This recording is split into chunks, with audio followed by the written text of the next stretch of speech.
Hi students, स्वागत है आपका अपना यूट्यूब चैनल विनयदीप क्लासेस में। तो चलिए दोस्त, आज की इस वीडियो में आप लोग को दिखाने वाला हूं कक्षा 10 यानी जैकबोर्ड के अंतर्गत पूछे जाने वाले बहुत ही महत्वपूर्ण सवाल। और ये तीनों सवाल आपका very very important, most important है। तो ये 3 साल आप अच्छी तरह से कर लेंगे तो मैं दावे के साथ कह सकता हूं आपका 22 मार्क्स आपका कहीं नहीं जाने वाला है। आराम से आप लोग 22 मार्क्स आप लोग ला सकते हैं।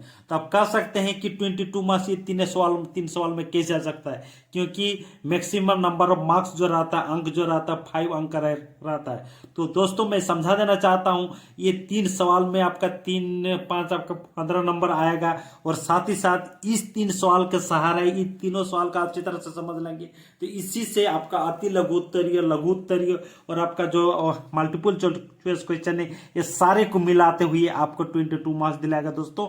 इसीलिए ये वीडियो को बहुत अच्छी तरह से देखिए, समझिए, हर एक क्वेश्चन को करने की कोशिश कीजिए ताकि आपको 22 मार्क्स लाने से कोई नहीं रोक सके। तो दोस्तों ये वीडियो काफी इंटरेस्टिंग होने वाला है, तो इसीलिए आप लोग इस वीडियो को अंत तक देखिए। और अगर चैनल में नए हैं तो चैनल को जरूर सब्सक्राइब कर लीजिए और बेल नोटिफिकेशन को दबा लीजिए ताकि इस तरह के वीडियो का नोटिफिकेशन आप लोग को हरदम मिलता रहे। तो दोस्तों हम लोग का जैक बोर्ड का एग्जाम काफी नजदीक है, 6 फरवरी से आप लोग का एग्जाम होने वाला है। इसीलिए मैं चुनिंदा सवाल के साथ उपस्थित हूँ और इसी टाइप से सवाल के साथ और फिर मैं वीडियो लाऊंगा। तो आप लोग जरूर देखें और समझें कि किस टाइप से हर एक क्वेश्चन का सोल्यूशन निकालते हैं और आप लोग अधिक से अधिक नंबर लाने का कोशिश करें। तो दोस्तों सबसे पहला जो मैंने सवाल लिया हूं यहाँ पर, द्विघात समीकरण यानी क्वाड्रेटिक इक्वेशन का सवाल लिया दोस्तों। ये सवाल आपका 5 नंबर का फिक्स्ड है। ये सवाल आपको 5 अंक जरूर दिलाएगा। साथ ही साथ इसके जो टुकड़ा टुकड़ा जो आपका छोटा छोटा इससे क्वेश्चन बनेगा वो भी मैं समझा दूंगा कि किस टाइप से क्वेश्चन पूछा जा सकता है। और उसके सवारे 5 नहीं, इसी से आपको 8 या 9 नंबर का आपको अंक जरूर हासिल करवाएगा, आपको मिलेगा। तो चलिए वीडियो शुरू करते हैं। आप लोग अच्छी तरह से समझिए और एक एक करके क्वेश्चन को, सोल्यूशन को बार बार करते रहिए, अपने अभ्यास को दोहराते रहिए दोस्तों। तो चलिए यहाँ पर लिखा हुआ देखिए, द्विघात समीकरण 2x² + 6x + 3 = 0 के मूलों की प्रकृति ज्ञात करें। यदि मूलों का अस्तित्व हो तो उन्हें ज्ञात करें। दोस्तों सबसे पहला सवाल आपको पूछ सकता है, इससे ऑब्जेक्टिव को क्वेश्चन में पूछ सकता है। किस टाइप से पूछेगा मैं ये सवाल को करने के बाद समझा देता हूँ। सबसे पहले इस सवाल का हम लोग सोल्यूशन करता हूँ। तो चलिए हम लोग ये सवाल जब क्वाड्रेटिक इक्वेशन का है तो हम लोग इसका सोल्यूशन निकालते हैं। तो हम लोग का दिया हुआ समीकरण क्या है दोस्तों, 2x² है प्लस 6x + 3 = 0। अगर हम लोग इसका जो स्टैंडर्ड इक्वेशन होता है उससे कंपेयर करेंगे तो वो क्या होता है, ax² + bx + c = 0 होता है दोस्तों। तो उसके अनुसार ये कंपेयर करेंगे तो यहाँ क्या होगा, a = 2 हो जाएगा, यहाँ पर e = क्या हो जाएगा, 6 हो जाएगा, c = क्या हो जाएगा दोस्तों, आपका 3 हो जाएगा। अभी हम लोग का क्या कहा है कि मूलों की प्रकृति ज्ञात करें। दोस्तों नेचर ऑफ रूट्स निकालने के लिए यानी मूलों की प्रकृति ज्ञात करने के लिए हमको क्या करना पड़ेगा, विविधता कर यानी डी निकालना पड़ेगा। ये मतलब क्या होता है, डिस्क्रिमिनांट। और डिस्क्रिमिनांट जो होता है दोस्तों, दिस इज इक्वल टू होता है आपका b² - 4ac। तो अगर हम लोग इसमें मान रख देंगे, ई का मान रख देते हैं यहाँ पर, 6 का होल स्क्वायर हो जाएगा। तो आपका क्या हो जाएगा, -4 × ए का मान क्या है आपका 2 है, सी का मान क्या आपका 3 है। इस तरह से हम लिख सकते हैं 6 का स्क्वायर आपका 36 हो गया और यहाँ क्या होगा 4 दूना 8 और 3 8 आपका 24 हो गया दोस्तों।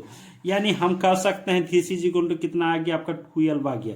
ये जो 12 आ गया दोस्तों ये क्या है आपका 0 से ज्यादा है। क्या है, 0 से ज्यादा है दोस्तों। 0 से ज्यादा कहने का मतलब यही है कि हम लोग जब भी मूलों की प्रकृति निकालते हैं तो 3 कंडीशन पे हम लोग ध्यान देते हैं। आपका डिस्क्रिमिनेंट का मान 0 से ज्यादा होगा तो क्या होगा, डिस्क्रिमिनेंट का मान 0 के समान होगा तो क्या होगा, डिस्क्रिमिनेंट का मान 0 से कम होगा तो क्या होगा। तो दोस्तों चूंकि हम यहाँ पर लिख सकते हैं therefore d is greater than 0 यानी d क्या है, 0 से ज्यादा है, यानी 12/r यानी 0 से ज्यादा है। तो हम कह सकते हैं ये मेरा मूल क्या होगा, मूल वास्तविक, मूल क्या हो जाएगा मेरा, वास्तविक तथा असमान होगा दोस्तों।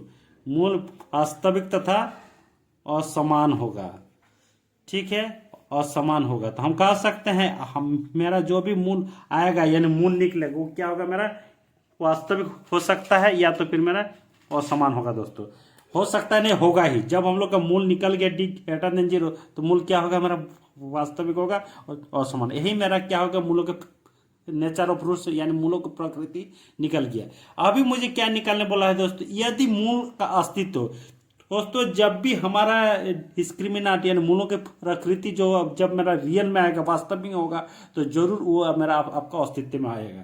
और अगर यही चीज अगर काल्पनिक में रहता तो हम लोग का अस्तित्व में नहीं होता, तो हम लोग मूल निकालने की जरूरत नहीं था। तो यहाँ क्या कहा है, यदि मूलों का अस्तित्व हो तो उन्हें ज्ञात करें। तो दोस्तों मूलों का अस्तित्व है, इसीलिए हम लोग क्या करना, हम लोग को मूल ज्ञात करने के लिए कहा जा रहा है। तो मूल हम लोग ज्ञात करते हैं। इसके भी 2-3 मेथड है दोस्तों। तो अगर हम लोग इसका मिडिल टर्म फैक्टर करते, अगर नहीं भी आता है तो हम लोग द्विघाती सूत्र से आराम से किसी भी द्विघात समीकरण का मूल निकल जाएगा। तो हम लोग क्या करते हैं, द्विघाती सूत्र से हम लोग इसका मूल निकालते हैं। तो दोस्तों इधर मैं दिखा देना चाहता हूं, इस साइड में इसका द्विघाती सूत्र क्या होता है, x इज इक्वल टू होगा -b plus minus under root over A square minus 4ac। ये भी लिख सकते हैं, या तो फिर आपका इसका मान जो डी होता है अंडर रूट डी भी लिख सकते हैं, डिवाइडेड बाई 2a। तो दोस्तों यहाँ पर क्या आ जाएगा आपका -b का मान क्या हो जाएगा, b का मान 6 है तो आपका -6 हो जाएगा, प्लस माइनस ये क्या हो जाएगा आपका ए स्क्वायर माइनस 4ac का मान कितना है दोस्तों, यहाँ पर 12 आया है, दोबारा यहाँ लिखने की जरूरत नहीं, यहाँ पर मैं लिख दूंगा 12 लिख दूंगा, और साथ ही साथ क्या लिख दूंगा 2 इंटू ए का मान क्या है आपका 2 है दोस्तों। ठीक है, तो इस तरह से हम लोग निकाल दिए। निकालने के बाद हम लोग इसको सॉल्व करेंगे तो क्या हो जाएगा आपका -6 प्लस माइनस यहाँ पर क्या होगा 2√3 हो जाएगा दोस्तों, और ये पर यहाँ पर क्या हो जाएगा आपका क्या आ जाएगा 4 आ जाएगा। इसको अगर हम लोग 2 कॉमन लेते हैं दोस्तों, 2 अगर कॉमन लेते हैं तो क्या आ जाएगा आपका -3 आ जाएगा, प्लस माइनस यहाँ पर क्या आएगा √3 बाई यहाँ पर आएगा 4। इसको काटेंगे 2 1 जा 2 2 2 जा 4, तो हम लोग इसको लिख सकते हैं दोस्तों -3 प्लस माइनस √3 बाई 2। तो इसका जब भी हम लोग मूल निकालने के लिए कहेगा दोस्तों द्विघात समीकरण, तो दो मूल निकलेगा। तो 2 मूल यहाँ क्या क्या निकला मेरा, x इक्वल तो हम लिख सकते हैं, एक निकला -3 प्लस √3 बाई 2 एक निकल गया, और दूसरा क्या निकला -3 माइनस √3 बाई 2। इस तरह से हम कह सकते हैं दोस्तों जो मूलों की प्रकृति है वो मेरा वास्तविक असमान ही आया है। देखिए वास्तविकता आया है लेकिन असमान मूल आया है, और साथ ही साथ मेरा मूल निकल गया। तो इस तरह से हम कह सकते हैं कि इस जो सवाल था इसका मेरा आंसर यहीं पर हो गया दोस्तों। लेकिन एक बात यहाँ पर मैं समझा देना चाहता हूँ, ये तो लॉन्ग टाइप क्वेश्चन भी है, 5 अंक आपको हासिल हो गया। आपको डायरेक्ट कह सकता है इस तरह से, कोई अगर एक द्विघात समीकरण दे देगा, बोलेगा इसमें घात कितना है, तो घात आपका द्विघात समीकरण हमेशा 2 घात होता है।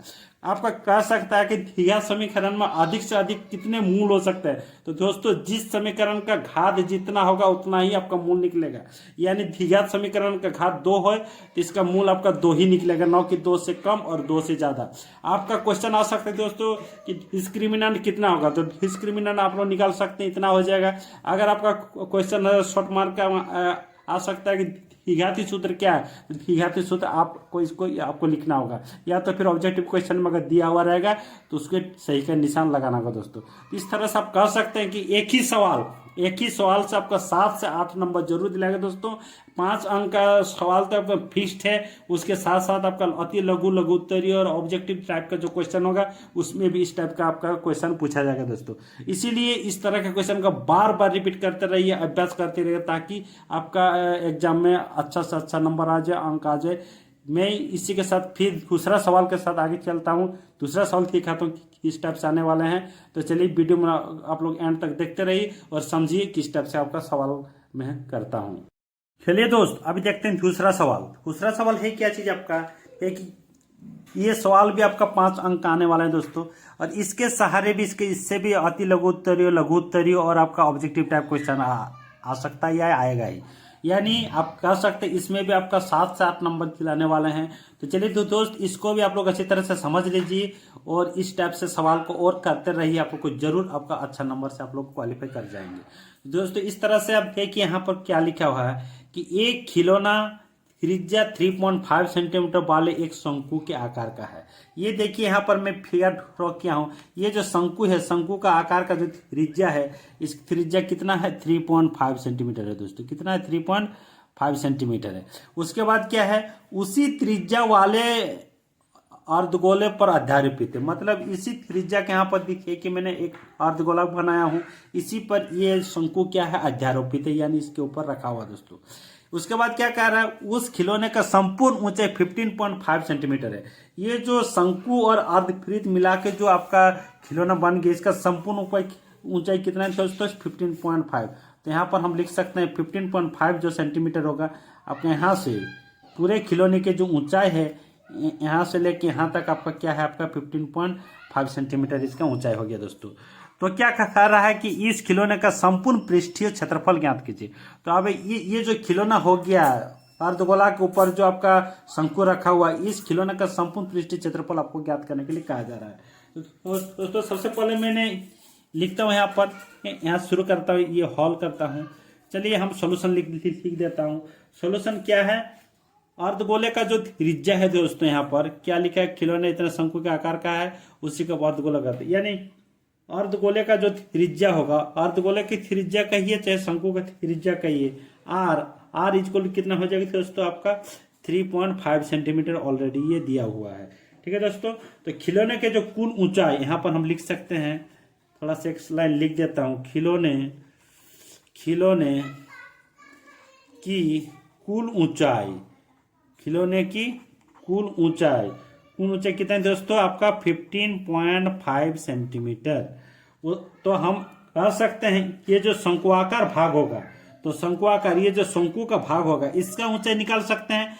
जब इसका मेरे को रेडियस मालूम है, इसका टोटल ऊंचाई मालूम है, तो इसका ऊंचाई निकाल सकते हैं। तो यहाँ पर हम लिखेंगे शंकुआकार, क्या लिखेंगे, शंकुआकार भाग की ऊंचाई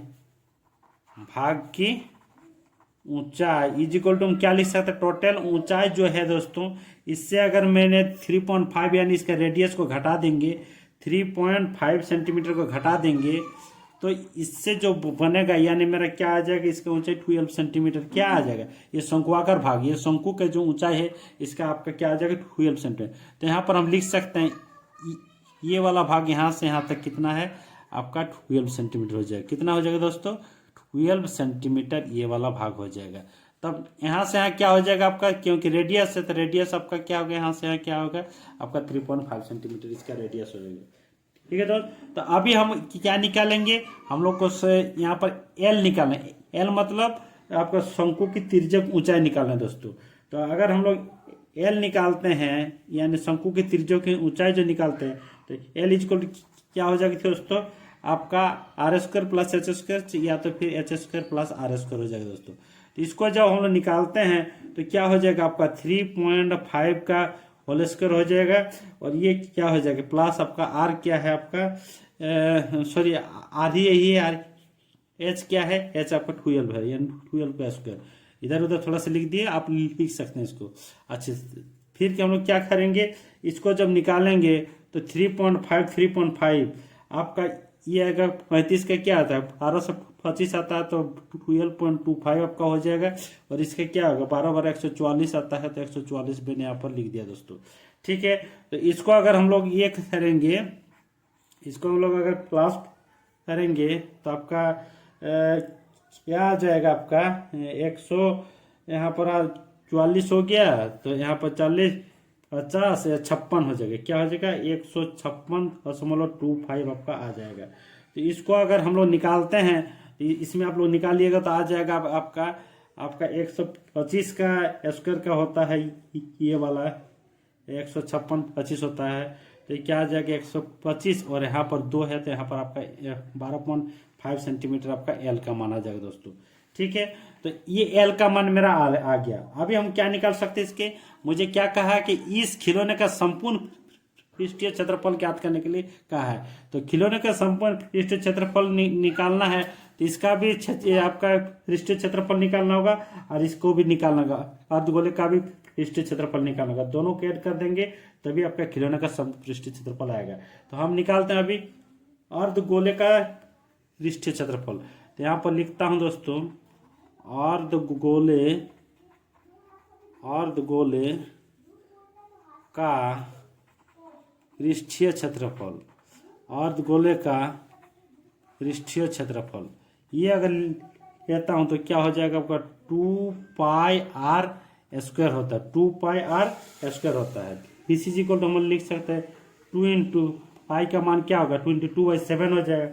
आर क्या होगा 3.5 इंटू आपका क्या हो जाएगा 3.5। तो इसको अगर हम लोग काटेंगे दोस्तों क्या हो जाएगा, ये 0 हटा के हम 10 लिख सकते हैं। तो एक 7 5 आपका 35 हो जाएगा। ठीक है, अभी हम लोग क्या कर सकते हैं 5 1 5 5 दूना 10, यहाँ पर 2 और 2 ये हट सकता है दोस्तों।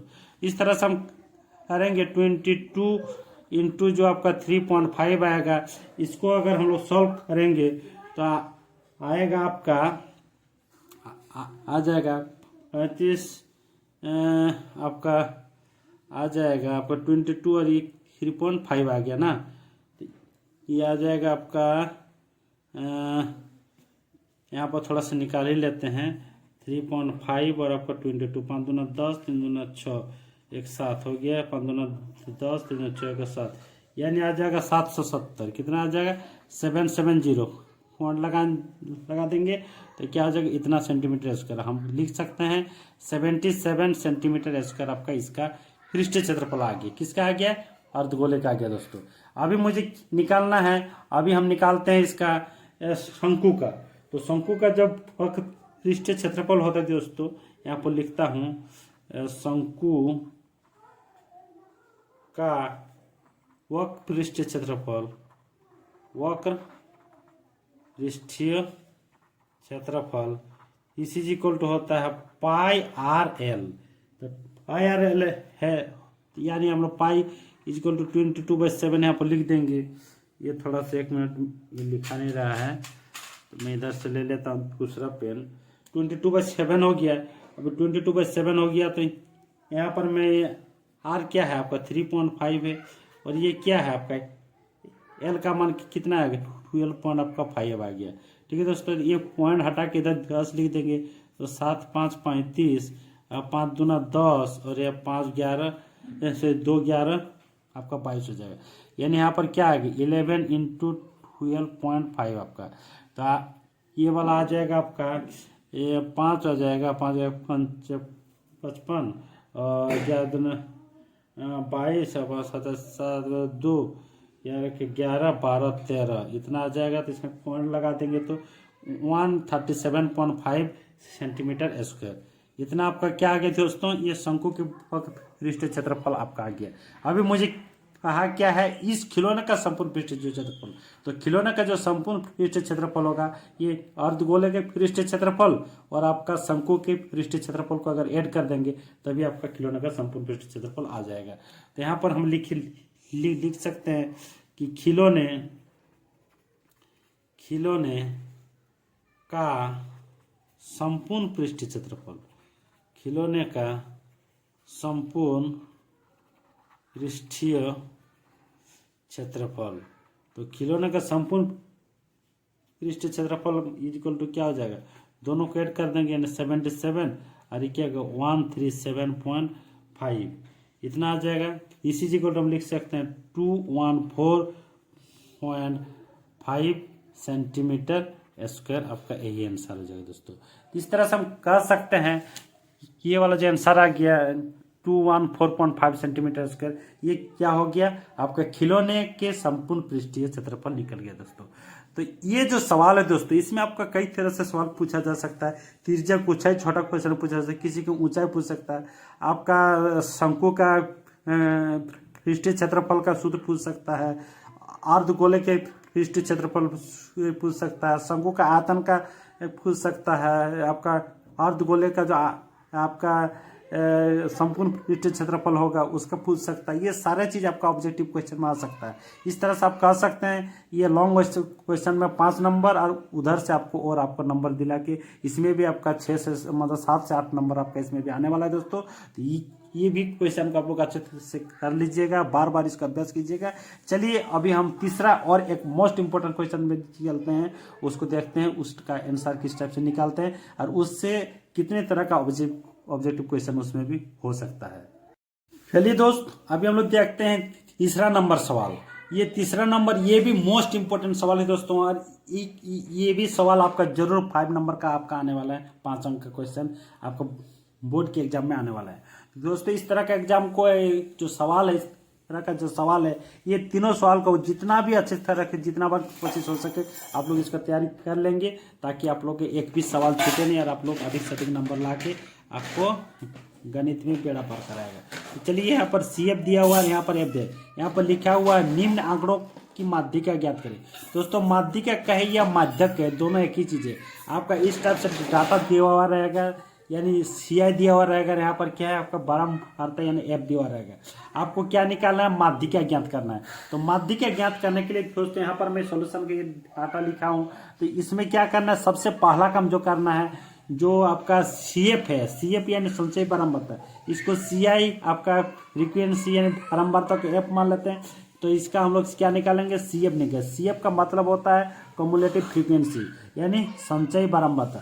उसको सबसे पहले निकालते हैं। उसको कैसे निकालते हैं दोस्तों, सबसे जो पहला वाला आपका F रहता है उसको ज्यों का त्यों लिख देते हैं। उसके बाद इसके साथ 2 और 3 के साथ ऐड करने के बाद यहाँ पर लिखते हैं 5 और 7 के साथ ऐड करने के बाद यहाँ पर लिखते हैं आपका 12 और 6 के साथ ऐड करने पर यहाँ पर लिखते हैं 18 और 6 के साथ ऐड करने पर हम लोग यहाँ पर लिखेंगे। तो क्या हो जाएगा 24 और 6 के साथ ऐड करके यहाँ पर लिखेंगे, ये आपका 30 आ गया। ये क्या हो गया, ये संचयी बारंबारता आ गया दोस्तों, ये आपका CF आ गया। उसके बाद हम लोग क्या करेंगे, उसके बाद हम लोग F जो है इसका निकालेंगे, इसका जोड़ करेंगे। इसको हम लोग N कहते हैं, N कहिए चाहे आपका सिग्मा F इसको कह सकते हैं।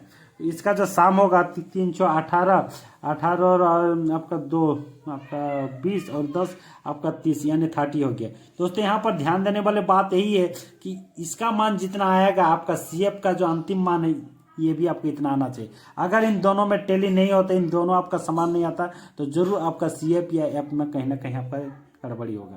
तो इसको ध्यान देने की जरूरत है। इसके बाद आपका नेक्स्ट स्टेप आपको क्या करना है दोस्तों, माध्यिका निकालने के लिए। उसके बाद हम लोग क्या करते हैं, n/2 निकालते हैं। तो n/2 जब हम निकालते हैं, मान लीजिए ये n/2 यहाँ पर मैं लिख रहा हूँ n/2। तो n/2 मतलब क्या हो गया 30/2 यानी कितना आ जाएगा आपका 15 आ गया। अब ये जो 15 माना है दोस्तों, ये जो 15 माना है, 15 को मैं कहाँ दिखना है, मेरे को 15 को CF में मेरे को ढूंढना है, यानी कम्युलेटिव फ्रीक्वेंसी संचयी बारंबारता में मुझे 15 को ढूंढना है। तो यहाँ पर देखिए 15 है, तो यहाँ पर देख रहे हैं कि 15 आपका नहीं है। जब अगर 15 रहता, मान लीजिए 12 वाला ही 15 रहता, तो यही वाला क्या होता है आपका माध्यिका वर्ग कहलाता है दोस्तों। अगर ये 15 नहीं है तो इसको क्या करते हैं, जस्ट उसके ऊपर वाले जो नंबर होता है उसको हम लोग लेते हैं उसका। तो इसके ऊपर वाला नंबर कितना है 18 है, तो हम लोग क्या मान लेंगे, ये वाला जो है ये वाला आपका क्या हो जाएगा माध्यिका वर्ग हो जाएगा। तो यहाँ पर हम लोग लिखेंगे माध्यिका वर्ग। यहाँ पर क्या लिखेंगे दोस्तों, माध्यिका वर्ग। माध्यिका वर्ग इक्वल कितना हो जाएगा आपका 55 to 70 क्या हो जाएगा आपका माध्यिका वर्ग होगा। इसके बाद क्या करना है दोस्तों, इसके बाद आपका सीधा सीधी क्या करना, माध्यिका का सबसे फॉर्मूला लिख लेना है।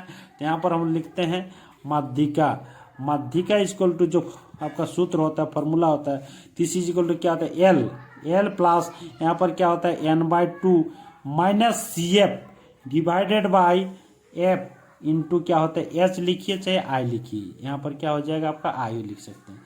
ठीक है दोस्त, तो ये क्या होता है L क्या होता है, तो यहाँ पर हम लिखना चाहते हैं L जो इसका माध्यिका वर्ग का जो निम्न सीमा होता है दोस्तों, यही आपका L होता है। तो L का मान आपका 55 हो गया। उसके बाद n/12 तो ऑलरेडी मेरा 15 आ चुका है। उसके बाद हम लोग CF क्या लेते हैं दोस्तों, यहाँ पर गौर करने वाली बात यही है, CF किसको लेते हैं दोस्तों, CF जो लेते हैं हम लोग, ये जो माध्यिका वर्ग है, ये जो माध्यिका वर्ग यानी 55 to 70 माध्यिका वर्ग है, इसका CF को हम लोग CF नहीं लेते हैं। ध्यान से देखिएगा इसको, इसका CF को हम लोग CF माध्यिका में नहीं लेते हैं। तो किसको लेते हैं, इससे जस्ट ऊपर वाले जो भी संख्या रहेगा CF में, इसी को हम लोग क्या करेंगे CF में लेंगे दोस्तों। उसके बाद CF क्या हो जाएगा, फिर यहाँ पर 12 आ गया। उसके बाद ध्यान देते हैं एफ कौन सा होगा, तो एफ जो लेते हैं दोस्तों ये होता है माध्यिका वर्ग का जो बारंबारता होता है, जो फ्रीक्वेंसी होता है, यही आपका एफ हो जाएगा। यानी एफ का मान कितना दोस्तों 6 हो जाएगा, ये 6 हो जाएगा। और आई का मान कितना होगा, आई इक्वल क्या होता है माध्यिका वर्ग की ऊंचाई, तो 70 से अगर 55 को माइनस करेंगे तो कितना होगी दोस्तों आपका 15, यानी आई का मान मेरा 15 आ गया। अभी सीधा सीधी इस सूत्र में मैंने रख देना है, तो एल कितना है, एल आपका 55 आ गया। उसके बाद क्या है, एल प्लस हो गया, n/2 ऑलरेडी 15 आ चुका है। सी एफ कितना है आपका 12 है, एफ कितना है आपका 6 है, और एच की आई कितना है, ये आई कहिए चाहे एच कहिए, ये क्या है आपका 15 है दोस्तों। ठीक है, तो इसको सॉल्व कीजिए, तो इसको सॉल्व करते हैं। 55 हो गया प्लस ये क्या होगा आपका 3/6 हो गया, इंटू क्या हो जाएगा आपका 15 हो जाएगा। तो यहाँ पर 3 के 3 दूना 6 आप काट सकते हैं, तो इसको लिख सकते हैं 55 प्लस यहाँ पर क्या हो जाएगा 15/2 हो जाएगा। इसी को क्या लिख सकते हैं 55 प्लस यहाँ पर 2 7 14 1 15, यहाँ पर 7.5 इसको लिख देंगे, तो क्या हो जाएगा आपका 7 5 12 2 हाथ में रहा एक, यानी 62.5 आ जाएगा। ये आपका क्या हो जाएगा दोस्तों माध्यिका आ जाएगा। इस तरह से दोस्तों, इस तरह से सांख्यिकी में भी आपका 5 मार्क का कंफर्म क्वेश्चन आने वाला है, इसीलिए सांख्यिकी में आपको जरूर इस तरह के क्वेश्चन को सॉल्व कीजिएगा। मेरा उम्मीद है, मानना है कि सांख्यिकी में भी आप लोग को माध्यिका से ही इस बार पूछा जाएगा। तो इस तरह से सवाल को आप लोग जरूर देख लेंगे। और साथ ही साथ इस वीडियो के अंतर्गत जो 3 सवाल मैंने समझाया हूँ, तो दीर्घ उत्तरीय प्रश्न के अंतर्गत 3 सवाल समझाया हूँ, यानी एक माध्यिका समझाया हूँ, एक आपका द्विघात समीकरण से सवाल लिया हूं, और एक आपका शंकु से लिया है। ये तीनों क्वेश्चन को जरूर आप लोग अच्छे से अच्छे ढंग से करते जाइएगा, और इसी टाइप से क्वेश्चन को भी आप लोग सॉल्व कीजिए। आपका मैं दावे के साथ कह सकता हूं 22 to 25 या तो 22 से 22 अंक का अंक कहीं छूटने वाला नहीं है। आराम से आपको ये नंबर आपको दिलाएगा, घबराने की कोई ज़रूरत नहीं है। आराम से इसी तरह से सिलसिलेवार ढंग से आप लोग तैयारी करते चलिए। मैं उम्मीद करता हूँ इसके बाद और इसी तरह से आप लोग वीडियो लाता रहूँगा, आप लोग उसी अनुसार आप लोग तैयारी करते जाइए। और साथ ही साथ जो आपके प्री बोर्ड एग्जाम में पूछा जाएगा, किस टाइप से आपका क्वेश्चन पूछा जाता है, उसको भी मैं वीडियो के तौर पर डालते रहूँगा। आप लोग जरूर उस सारे क्वेश्चन को अच्छी तरह से सॉल्व कर लीजिए, समझिए, अच्छी तरह से दिमाग में रख के आप लोग एग्जामिनेशन माहौल में जाइए। मैं आशा करता हूँ आप लोग को बहुत अच्छा से अच्छा नंबर मिलेगा, और अच्छे नंबर के साथ आप लोग मैट्रिक क्वालिफाई कर लेंगे, और आगे की जो तकदीर है उसको आप लोग जरूर जल्दी से जल्दी मुकाम हासिल कर लेंगे। तो चलिए दोस्त, आज के लिए फिर इतना ही रखते हैं, अगले वीडियो में फिर मिलते हैं, तब तक के लिए धन्यवाद। Thanks for watching this video.